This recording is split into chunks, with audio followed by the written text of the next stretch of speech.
All right, guys, I've been wanting to do a video on this collection and I haven't been able to buy their fragrances because, first of all, they're actually exclusively selling at Selfridges. According to the associate I spoke to while I was in London, they're exclusively at Selfridges worldwide since August or July when they put them out there last year. I'm talking about the La Collection Rabanne fragrances. So I bought a discovery set. There's 8 fragrances in the collection, and I liked 3 of them when I checked them out last year.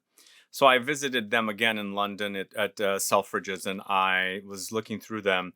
Still can't make up my mind. First of all, they're not selling anywhere else except for Selfridges.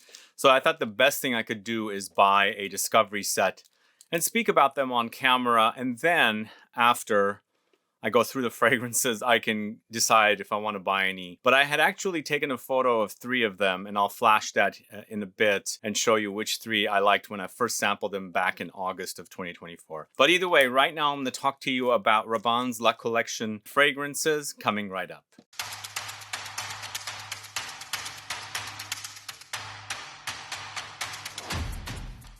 Thanks so much for tuning in. It's Sebastian talking to you about Rabanne. Paco Rabanne is now Rabanne. Since Paco passed away was it last year? I think, yeah, he passed away last year or maybe the previous year. They dropped the name, his first name, which is what usually happens with a lot of the designers. And so now it's Rabanne. So they launched 8 fragrances in an upper end, higher private collection, exclusive collection of fragrances for the designer. And I was excited about them, and I got to sample them, as I said, last August. I fell in love with 3 of them. I didn't buy them. I was waiting for them to appear here in the States, and since I went back to London in March last month, they still said it's exclusively selling at Selfridges again. If you've sampled these fragrances, let me know. But there's 8 fragrances total. I believe 2 of them are done by Aurelien Guichard. 2 of them are Fabrice Pellegrin. There's a Fanny Ball. There is a Christophe Reynaud. Maybe there's another one, and I can't remember the name. Alienor Massenet, I think, is another one. But let's open this discovery set up. I bought this at Selfridges last month. I think the discovery set was around $25, maybe a little more.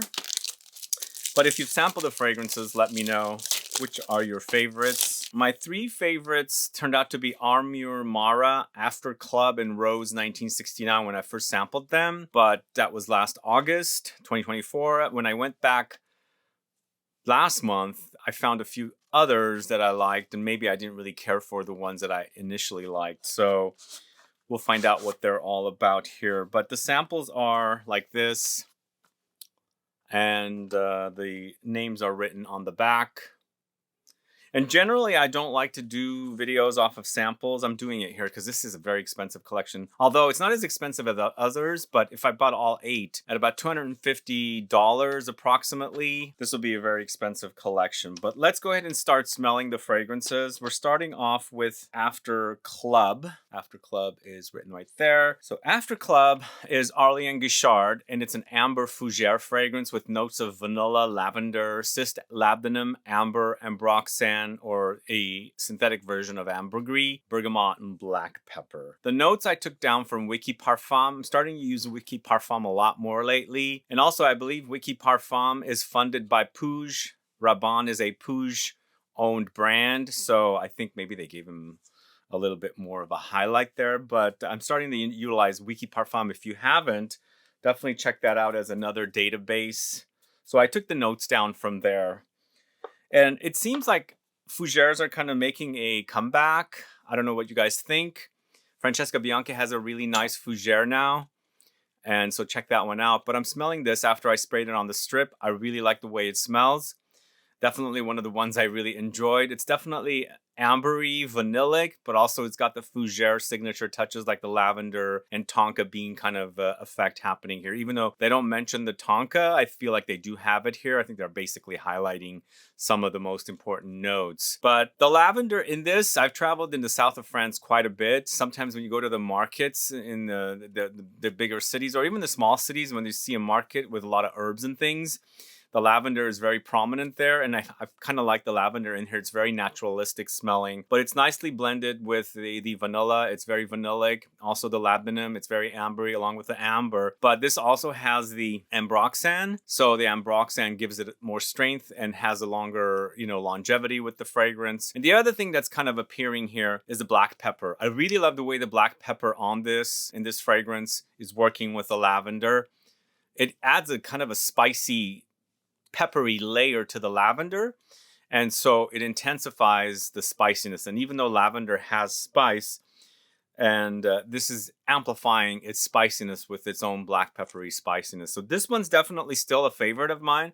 I really like the way it smells. I'm a fan of Fougere. I think it's the one style of fragrance that I remember my dad wearing quite a bit of, so it's left a major impression on me. Although I do dip and kind of lose interest in it and come back to it, but even, I'm seeing some Fougeres pop up and really enjoying some of the Fougeres that I'm seeing. So After Club is definitely solid for me. If you've sampled it, let me know, add a comment below. All right, the second one in alphabetical order is ARMURE Mara. This one definitely was in the photo I shot of the three I really enjoyed at first sampling back in August. So we've got the sample here. I don't know if that's going to focus or not. But this is a fragrance created by Alienor Massenet. This is considered a fruity Chypre or a woody amber style. So it's patchouli, strawberries, jasmine, vanilla, the bourbon variety, rose, bergamot, fir balsam, mandarin, and blackcurrant bud. One thing I should let you know, I'm seeing strawberries pop up quite a bit. Is that going to be the new cherry? We'll see. But yeah, definitely I'm noticing strawberries pop up a lot more this year than last year. And last year I started seeing strawberries pop up in fragrances. Let me know if you enjoy strawberries in fragrances. Personally, I feel like strawberries can be a bit childish and also a bit cheap smelling. So I like strawberries in fragrances, but it has to be done in the right way. This one I enjoyed, so let's go ahead and try it. It doesn't have that kind of Bath and Body Works like smell that sometimes some strawberry can smell. But here I'm smelling it once again. It's interesting. I really love to smell fragrances when I spray them on a strip and without even putting my nose to it, for the smell to kind of like fill the area and I can smell it. Sometimes when I spray strips, they're so subdued, there's no smell that kind of projects off of the strip without me putting it to my nose. But these two so far are pretty strong, and I like the way they're projecting. And I like the idea of a fruity Chypre. Chypre styles are basically named after Cyprus, the island of Cyprus, not the cypress tree, and utilizing bergamot up top. We've got labdanum and also oak moss, but with the regulations on oak moss, I think they've kind of switched to adding more of a patchouli kind of an effect in the fragrances, adding patchouli as a note. And this does have that Chypre style. I really like it. And the strawberries does provide a nice fruity layer. When I first sprayed it, I did smell it a bit creamy. There was a creamy effect that was happening, most likely from some notes combined together, definitely the jasmine perhaps. But this one's definitely another one that I really enjoyed. So remember I mentioned I took a photo of the three fragrances I really liked: After Club, ARMURE Mara, and Rose 1969. So we'll get to the Rose in a bit, but two fragrances so far pretty solid. Are they worth the price? Let me know. Add a comment below. All right, the third fragrance in this series in alphabetical order is Mesh Metal. I'll show you the sample. So this is a fragrance created by Fanny. So Fanny does really great work with citruses and citrus floral notes. She's got a great fragrance for Frederic Malle called Salgos. She's got another great one for Costume National and various other brands. She does really good work with citruses. So here, I remember sampling this one and I enjoyed it. It wasn't definitely one of my favorites, but I enjoyed what she did here. We've got lime, ambergris, orange blossom, petitgrain, fir balsam, iris orris, lemons, lentisk. Lentisk is basically mastic resin, and then we also have vetiver here for notes to give it a strength, to give it more of a grassy, woody base in the fragrance. But I think it'll make a pleasant, fragrance to wear in the warmer months. This one, it's not as strong as the first two. It's a citrus fragrance after all. So usually the top notes are where citruses live in fragrances. And I'm smelling it. It's finally coming to my nose and hitting my nose. And generally citruses or top notes are lighter, but still this one really does smell great. I think she does great work with citruses. If I see a citrus fragrance in her name, listed as a perfumer for it. I definitely can trust her as a perfumer for something to turn out really great. And I think I like the way this smells. I like the fact that she's also using lime in the fragrance. Lime is a bit different than bergamot or lemons. There's a bit of a different kind of astringency, which I quite like, especially drinking margaritas with lime, or, you know, Corona beer or something with the lime. I absolutely love the taste of lime. So it's a breath of fresh air to, you know, feature lime here with the notes, the citrus notes, and of course the resinous notes, and also the balsam and orris and vetiver and all that good stuff. So once again, pretty solid release. I would have to test these all on skin to see how they perform. But for me, all three of the fragrances so far are really, really great. Citruses are also, I don't want to discount citruses, but sometimes I discount them because they're citruses after all, not substantial. So when I, you know, compare them to other fragrances, I end up going, okay, that's a citrus. I've got plenty. I want to pay this expensive amount of money for something that's more substantial rather than a citrus fragrance. Do you guys do that ever? Let me know. But let's move on to the next one. Next one is called Midnight Sex. So that's this one right here. So Midnight Sex is a fragrance created by Veronique Nyberg. Actually, I saw her at Paris Perfume Week. I got to say hi to her. I would have wanted to chat with her, but sometimes you can't chat with everybody. So she did this one, Midnight Sex. It's a woody floral fragrance. It's tuberose, coconuts, sandalwood, orange blossom, musk, cardamom, fig, black pepper, and orchanox. I believe she works for Man. Man is a firm like Firmenich, IFF, Givaudan. And orchanox is their own Ambroxan, because everybody has their own proprietary alternative to the very expensive ingredient Ambergris. And even though for me, orchanox, Ambroxan, all these notes don't smell like ambergris, it's kind of like acting like ambergris. So let's try this one. This I don't think was one of my favorites. It's a tuberose fragrance. It's floral, but I think it was pleasantly done.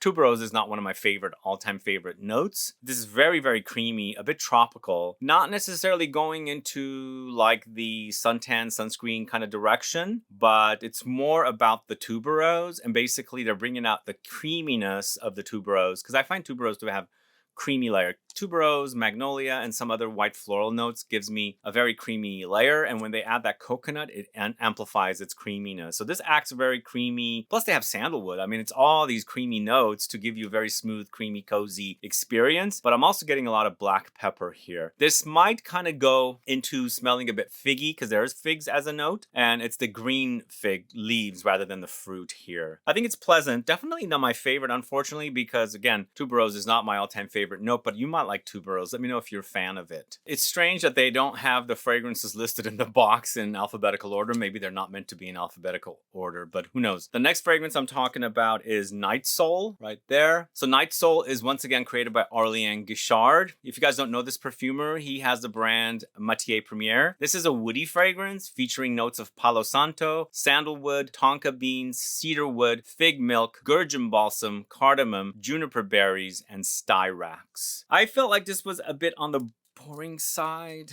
I always say, I don't know, woody fragrances, if it's just all woods, it kind of gets boring for me. I want something contrasting against the woods. But this is a very cozy take on woods. It's got that fig milk in it, so it's a bit green. Palo Santo, sandalwood together, soft and cozy, you know, creamy woods effect. This one's a bit boring for me, unfortunately. But anybody into just straight woods, I think, would be happy with it. It's got a very creamy effect happening. Very, very creamy, cozy. So if you like that kind of creamy, milky kind of, woody fragrances, you might dig this one. There's some spice thrown in as well, some aromatics, but in the end, it's a bit on the boring side for me, at least for me. But I think this last time I was there, I was pleasantly surprised at how good the Oud Montaigne was. And according to the sales associate, Oud Montaigne is the most popular seller of the brand, of actually this collection. So this is created by Fabrice Pellegrin from Firmenich. So it's a woody amber leather fragrance. And Fabrice Pellegrin did a really great leather fragrance for the YSL Le Vestiaire collection called Queer. It's the 2023 version. Yeah, I think there's the second version that he did like within the last 2-3 years. is really, really great. I have a video on the channel. You can go catch that. This might remind me a little bit, the leather part, but this is oud or agarwood with leather, plum liqueur, sandalwood, cedarwood, cardamom, benzoin, and labdanum. I like this. It's not necessarily like an animalic, funky, cheesy kind of oud, but I feel like he did a great job on it. If you like a Western oud with some leathery touches and sweetness, and of course a bit of boozy, boozy plummy kind of touch. The boozy plum really works nicely against the leather. For some strange reason, leather and fruits together are such a match made in heaven, and you can have, plums, raspberry, even apricots. All of these fruity notes against leather work really great. So this, I'm glad that they added that fruity layer, the fruity boozy layer, because just oud and leather kind of gets boring for me, but there's some excitement and contrast happening with the plum liqueur against the oud and the leather. I actually really like this one.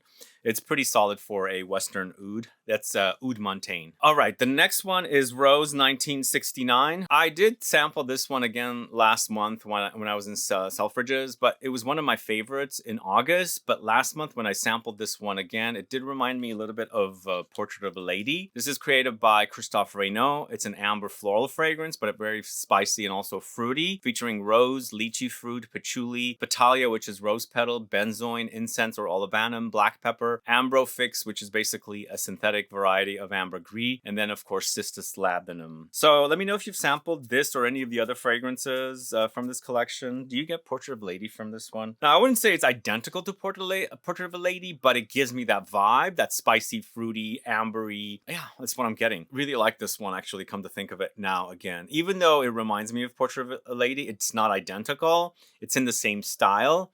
The rose and the lychee fruit together, just really gorgeous. It adds a kind of a syrupy, jammy layer to the rose, but the spices in here, the incense, the benzoin, the black pepper, this is really good. This is still definitely a favorite of mine, even though it's got those Portrait of a Lady vibes. So that's Rose 1969. And the last fragrance in the collection is Silver Skin, once again created by Fabrice Pellegrin. So I guess there's two perfumers that did two fragrances. The rest of the collection are, individual perfumers, one fragrance each. So Silver Skin Fabrice Pellegrin is a floral. It's iris, orris, benzoin, pink pepper, vanilla, ambrox, which is ambergris alternative, heliotrope, high vernal, which is lily of the valley, norlimbanol, which is a woody amber note, and then bergamot. This one was a bit boring to me. I wasn't a big fan of it. And still, there's a metallic effect happening here. I feel like there's also a bit of aldehydes in this, giving me a bit of a reminder of fragrances like Metallique from Tom Ford. Not identical, but in that kind of vein. It's a bit boring for me, unfortunately. I don't really care for this one. It's not one I would rush out to get. So for me, my favorite fragrances are After Club, Armure Mara, Rose 1969 still, and Mesh Metal, and then Oud Montaigne. So those are the ones I really like. The others are not really calling me. And again, with this collection, I would narrow it down to 3 perhaps, and then, pick them up or buy them from Selfridges, because Selfridges does ship to the USA. Again, I don't know when these fragrances are going to launch or premiere outside of Selfridges, and I asked her if it was a year-long exclusivity. She didn't really know, but it's going on a year. Like, they got it in late July, August of last year, and if she's right or if she's correct, this is almost a whole year at Selfridges exclusivity. But those are the ones I really like. In fact, Rose 1969, I'm actually liking a little more now, even though I get the Portrait of a Lady vibe. But these are the ones. If I was to take one out, it would be the Oud Montaigne I would take out first. And then I think the Mesh Metal comes out. And then those 3 are the same ones that I really like. But it might be tough between these 5 fragrances. But either way, that's my thoughts on the La Collection Rabanne fragrances. Let me know if you've sampled these fragrances. Do you have a favorite in this collection? Add a comment below. And after watching this video, are you going to go check them out? Again, there's no place to go smell them unless you go to Selfridges in London, which I absolutely love that store. I go there every time I go to London, including Harrods as well. And for some reason, these are exclusively selling at Selfridges. But yeah, if you are in London, go check them out and come back and let us know which ones are your favorites. Otherwise, thanks so much for watching today's video. If you have any questions or comments, please do list below. Please like this video. Please share it. Follow me on Instagram and Facebook. And I'll be back with more videos very soon. Have a good one. Goodbye.